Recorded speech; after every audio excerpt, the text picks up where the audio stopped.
Ladies and gentlemen, boys and girls, cats and kittens, welcome back to the podcast. Thank you, thank you, thank you. I'm glad my sound effects still work. I just figured out how to clone my existing hard drive over to a super fast 2 terabyte SSD, and I'm still working out some of the bugs. I didn't figure it out. I purchased software that did it for me, and I'm also aware that there's a hole in my chest right now. It's a turtle, and he's green, and clearly I use a chroma key, so I didn't want to change sweatshirts. It's cold down here, so you get what you get. Uh, Interesting stuff today. For those of us who are involved in inflationary tokens, I'm heavily involved in inflationary tokens. It's not been good. There's no good way to say this. I mean, there's no positive spin you could put on it, and even for YouTube, there's no particular positive spin. They're bleeding. They're bleeding. It's flat. That's all it is. An exceptionally flat market. And when you take a look at this and you see that the spread on Bitcoin is about $4 this weekend, the spread on Bitcoin over here on Gemini was a penny. I've never seen the spread on Bitcoin at a penny. That is telling me flat out, babe, nobody's buying nothing. All right, it is just sitting here and poke it with the stick, check it for a pulse. Nobody's terribly interested in this right now. It looks like we get a little bit of an uptick on the Dow today.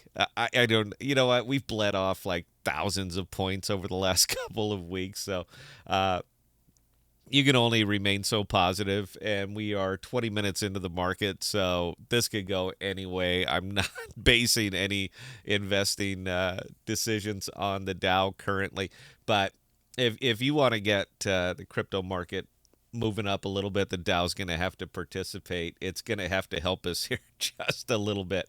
But meanwhile, again, for those in inflationary tokens, just there's not a lot you can do, man. If you can't, you can either liquidate your positions and just run like hell. I wouldn't blame you, not a bit. Or you can just kind of endure it and remember that you are still acquiring more tokens.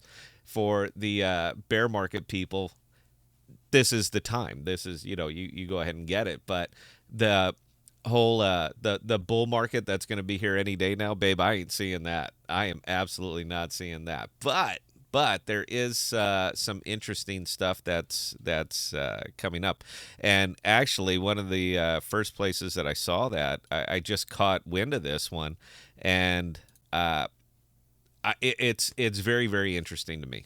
And it's right here, Binance.us set to acquire Voyager digital assets for $1 billion. According to a new press release published on December 19th, cryptocurrency exchange Binance.us will acquire assets of bankrupt crypto lender Voyager Digital for $1.022 billion. After a review of strategic options, the firm said that Binance.us represented the highest and best bid for its assets. Now, if you guys remember, the original high bid for Voyager came in from FTX at like $1.4 billion. I'm going to go out on a limb here because that's what I do. I like to speculate wildly. I'm an opinion editorial channel. I can do this. I want to say that FTX, the bid, it's no good anymore. Something tells me that they don't have the capital to acquire Voyager.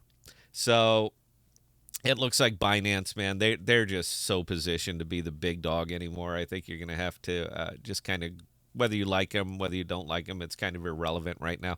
You're going to have to grit your teeth and just accept that Binance is going to be the powerhouse. A couple other ones are still hanging in. Obviously, Coinbase isn't going anywhere. Well, hope you can't say anything with any kind of a surety anymore. I hope that they don't go anywhere. And Gemini's hanging in, even though their borrowing lending platform just kind of. And you notice how that one just slid on out. So aside from that, guys, there's I think that's the most interesting piece of news that I've caught on.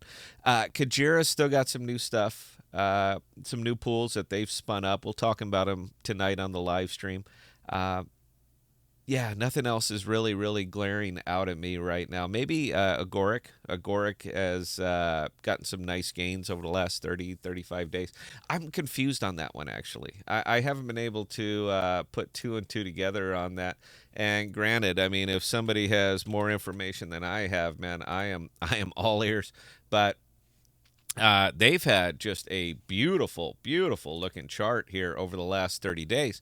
And it got me really, really curious. I own a little bit. I own a little bit of everything. But this one really got me curious because that is one hell of a rush. 77% over the last 30 days. That is an incredible rush.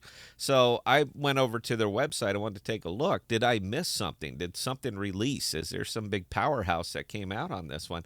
And everything they still have listed, it still says in development. Everything's in development, in development. Now, I understand part of crypto, a lot of crypto, most of crypto is the hype, but you can only continue to promise bridges for so long before you have to deliver bridges.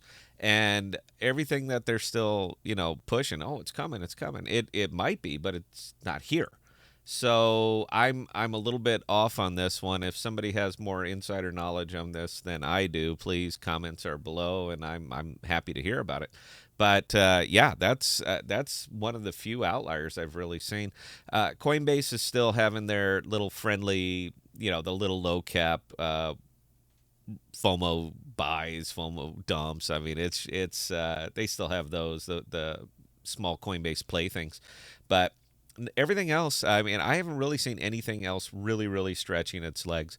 I don't expect it to until market sentiment returns, and I don't see it returning for the remainder of this year. I mean, the big holiday rush that we were expecting, it or hoping for, it's certainly not coming. So again, we're just going to have to endure. Just smile as you go under. Please keep in mind that you are still acquiring tokens, even though the fiat value of those tokens has shrunk. Uh, yeah, I don't see anything really pulling that. I don't really see anything pulling that out.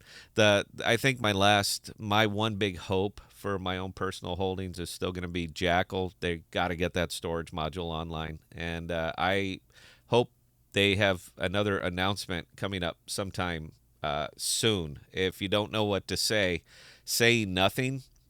It's not really the thing, man. If you don't know what to say, at least say something. At least put out a "we are aware of it." Do something.